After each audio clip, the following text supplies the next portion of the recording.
Okay.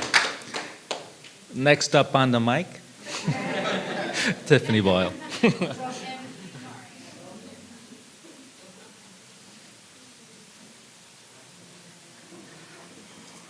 Just going to give you your watch. Oh, okay.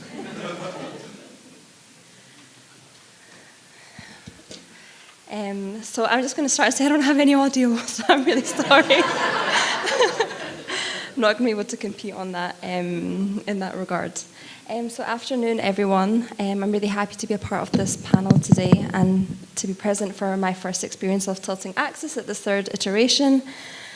So my presentation here today focuses on a strand within a wider and ongoing Afro-Scots research project based around archives and collections, which seeks to bring into a single narrative for the first time the work, presence, activity and exhibition histories of Black artists in Scotland, working historically up until the present. Initial archival and collection research locally and beyond has taken place through the support of a grant from the Paul Mellon Centre for Studies in British Art in London. And when beginning the project at the end of 2015, early 2016, myself and my collaborator on Mother Tongue, Jessica Carden, thought that through past projects we had quite a good grasp of the 1980s and 1990s and simply decided to work backwards by decade in a kind of chronological fashion. We're not art historians, so I'm kind of painfully aware that this is a pretty rudimentary approach, but without wanting to sound morbid, it's been quite a pragmatic decision, as there are still individuals who were in the thick of this activity that are still with us and whose recollections bear real significance and weight. And I think too, the absence of a kind of foundational base of understanding what has been kind of the recovery and collation of this information kind of then allows you to move forward in more nuanced ways. So today I'd like to share a particular focus that has come out of this research so far, and it's archival material, looking at periods of study, presence and exhibition making through the 1960s and 70s, which brought Donald Locke, Frank Bowling and Aubrey Williams and their work to Scotland. This constellation of practitioners and time frame I spoke about last year at the Association of Art Historians annual conference in Edinburgh, and recently wrote an essay for Map magazine in Scotland, which is available online. But I've been trying to, for Tilting Axis, do a little bit kind of reframing and positioning of it for today, kind of in my own mind, in order to speak to, I hope, some of the themes of the panel. So specifically, I was hoping to speak to ideas of archival research as a means of excavating and piecing back together narratives of certain moments, activity and exchanges, the seeking to do such exchanges without any clear indications of the parameters of what may or may not exist and be out there, to speak of what we find as much as what we don't find, and the displacement of archival items beyond the communities and geographies to which they might speak of or be most useful to.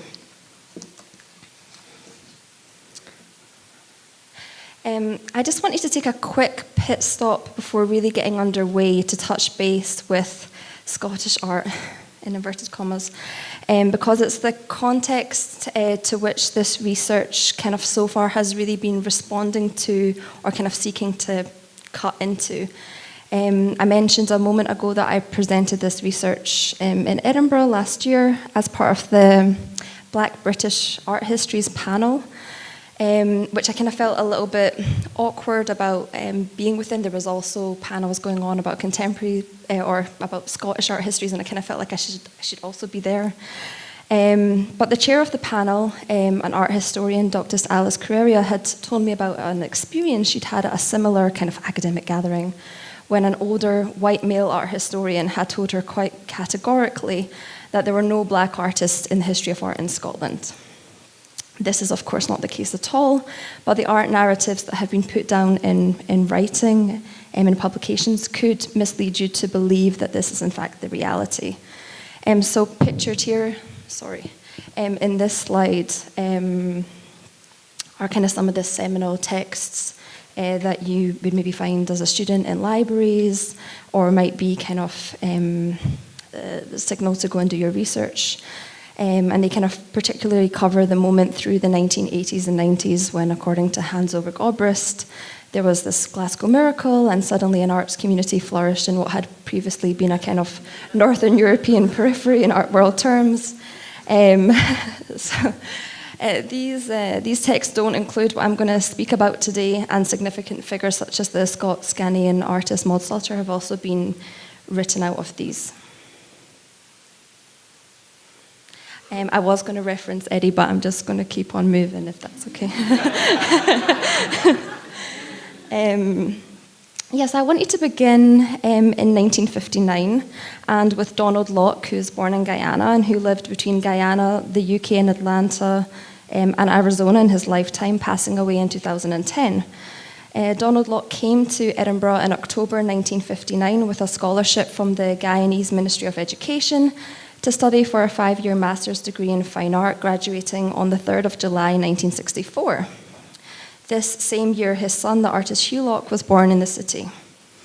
The course he took was a split programme between the University of Edinburgh and Edinburgh College of Art. Whilst this makes it harder in terms of the university's records to locate more details, that is reflected in the variety of modules he was studying at the time as part of this course beyond fine art and aesthetics. He's also studying moral philosophy and social anthropology. During his studies, he was awarded the Cousins Prize. In 1960, the Lowenstein Fellowship to attend a conference in the Netherlands, and he receives university grants to travel to Florence and Italy to undertake historical research. And we can assume that some of this was in preparation for his graduate thesis, which we know analysed versions of the portrait of Sebastian Vranckx from the Saint-Mycons. But unfortunately, neither Edinburgh University nor Edinburgh College of Art have been able to locate a copy of his thesis. And in terms of degree shows, your final kind of exhibition at the end of your degree, the documentation for these really only starts in the 1970s. I'd like to read an excerpt from an interview with Donald Locke undertaken by curator and ceramics collector Paul Rice in London in 2007, within which Locke says, "If my observations are correct, at some point in the future, it will be of great interest to historians to speculate on the unique relationship that developed between Edinburgh and California in the late 50s and 60s, the transplanting of new techniques and new attitudes to the business of studio ceramics. Whatever new thinking developed in the pot shops of Claremont College, for instance, arrived in Edinburgh within a very short space of time. The air routes between these two cities went over the Greenlandic ice cap, the shortest distance available. This meant that the traffic in ideas and personnel bypassed London and connected directly with Edinburgh. London did not pick up the trail until much later. Through this direct contact, when I arrived at Arizona State University in September 1979, I was a convert of 15 years standing." All of the artist's twin forms, as you can see in this slide, were produced during his studies in Edinburgh, which was then followed by a period of painting for 5 years when he returned to Guyana with his family, and he moves over into painting due to a lack of kind of facilities in terms of making molds and kilns for firing. In September 1969, Locke returned to Edinburgh College of Art for 5 months on a British Council research bursary, taking with him plastic moulds he had been kind of making in a homemade fashion in Guyana. 2 Edinburgh College of Art tutors teaching him at the time were Katie Horseman, who lectured in design and ceramics from 1943 to 76, and Dave Cohen, who lectured in ceramics from 65 to 86. During his studies and following this, Locke both participated in and curated exhibitions in Edinburgh, of which there's little kind of documentation or kind of concrete details. There's been some discrepancy regarding dates because the gallery moves building around this time. But around 1976, Locke participated in Cone 9 Down, a group show to mark the retirement of his ECA tutor, Katie Horseman, at the New 57 Gallery, which is the site at which Fruit Market Gallery now sits in Edinburgh, on Market Street behind the train station. Although I've spoken to the director of the gallery at the time, Sandy Moffat, and Dave Cohen, his one-time tutor who was described in some sources as the curator of the exhibition. I haven't been able to source, say, a catalogue or any photos of the install. However, it is interesting to note through the exhibition, I think, that which takes place 7 years after Locke's last period of working in Edinburgh, that links and networks seem to be maintained over this period and across geographies. Going back earlier, this article from the 18th of January 1965 describes a pottery exhibition in Edinburgh featuring 25 pots, which it says all eventually sold. Where these might now be remains a bit of an incomplete jigsaw, although in about March of this year, kind of out of the blue, and quite excitingly, 3 early works from around 1963 were recently rediscovered in Edinburgh, having sat in private storage for many years, and the artist's family have acquired 2 of these back. The one with the kind of the horns on either side is the one which wasn't for sale, so it's the one on the right and at the top, which they've reacquired. In 1962, Locke curated an exhibition, the West Indian Federation Commemorative, at the Paperback Bookshop and Gallery in Edinburgh. And again, like the slide of the new 57, unfortunately, all I have to show you is the kind of the exterior. The Paperback Bookshop and Gallery was founded by Jim Haynes, ran from 1959 until around 66. And he was an American who came to Edinburgh on military service and stayed. He's now 82 and based in Paris. The bookshop wasn't really an initiative predicated on selling books, but more a social and gathering space, and the basement was set aside for exhibitions organised by Richard DeMarco, who has been and continues to be an important, if sometimes outspoken, figure in the Edinburgh and Scottish arts community, and he's now also in his 80s. So for this exhibition, Locke travels down to London to meet Frank Bowling to borrow one of his works for the show. This photograph that I've included here is actually from later, but for me it was a way of helping to conjure up an image of their meeting and trying to kind of reimagine this moment. There's a later reference in 1969 of Locke organising an exhibition of paintings in Edinburgh at the art school of student work from the Queen's College in Georgetown, where he'd been teaching prior to his return, and his second wife and widow, Brenda, has said that he was immensely proud of that show. I found it very interesting that Locke moves into an organisational, even a kind of curatorial capacity, and there's a strong sense of him promoting and making visible the work of Caribbean and diasporic artists in Edinburgh that also suggests that he felt there was an audience for this and that he found willing partners. One of the measures of the effect of this may be in the subsequent exhibitions in Edinburgh, which Frank Bowling participates in. As I mentioned, Richard DeMarco was the curator of the basement of the Paperback bookshop, and in '67, DeMarco organised an exhibition at the Hume Tower on the Edinburgh University campus, the Edinburgh Open 100, in which Frank Bowling was selected. This was an exhibition open to entries and judged, and Bowling won one of the 9 prizes awarded with his painting, My Guyana, which you can see here in black and white, unfortunately. And I have some installation shots of the exhibition, but none of these include Bowling's work hanging up. Thinking of Locke's exhibition making, I think it's also important to place this in the context of the Caribbean community in Edinburgh at that time and with other art forms. An Edinburgh branch of the Caribbean artist movement was proposed by Kamal Braithwaite in 1967 to Kenneth Ramchand, then a lecturer undertaking his doctorate at Edinburgh University.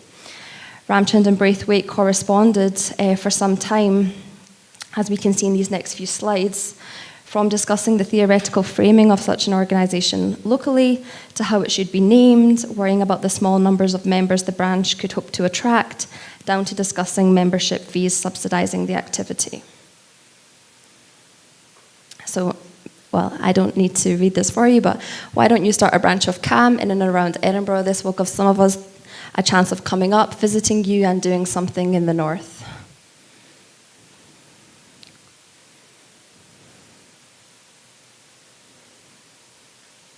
I'll skip this one, it's too much.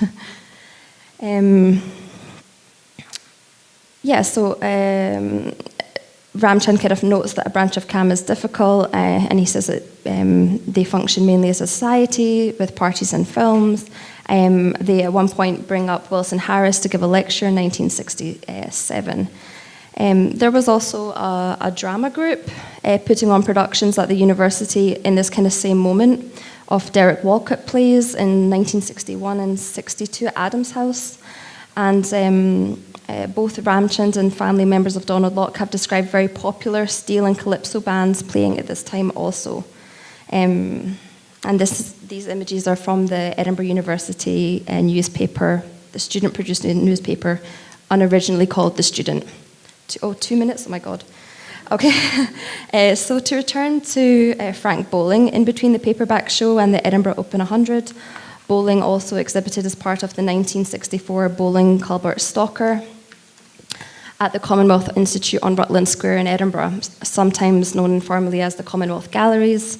This show took place during the 1964 Edinburgh Festival Summer slot, the most coveted slot on the calendar. The Commonwealth Institute in Edinburgh opened in 1961 and closed in 1996. It was a much more modest version of its London counterpart, sometimes receiving touring shows and less frequently making their own, and then sometimes sending Scottish shows down to London.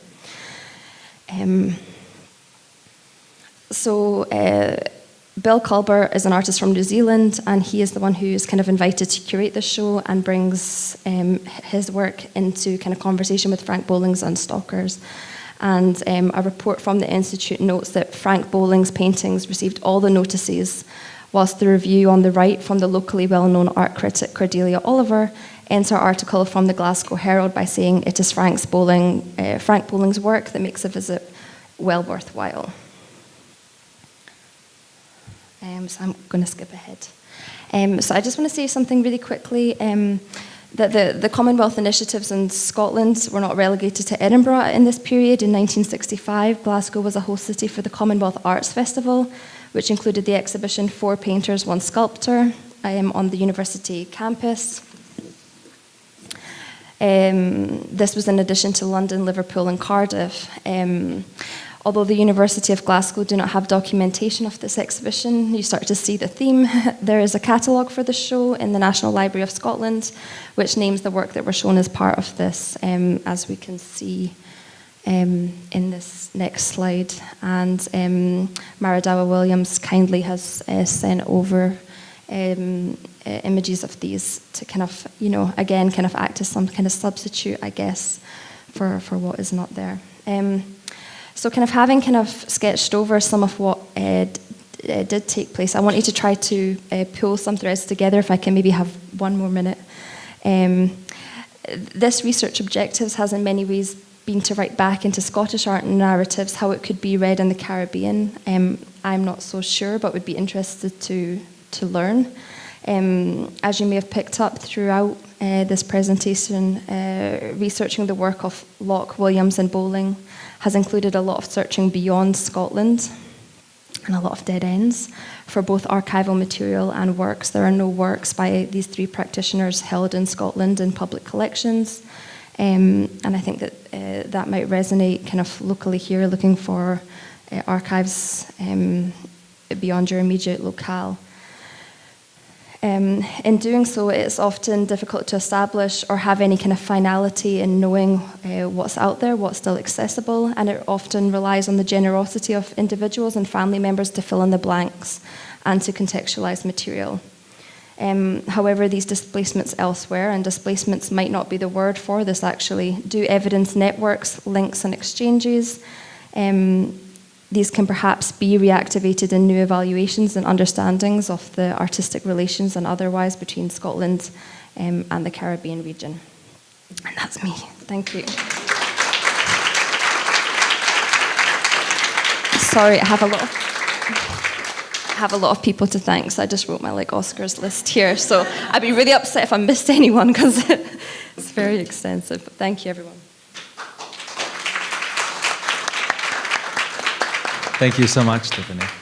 Miguel Lopez.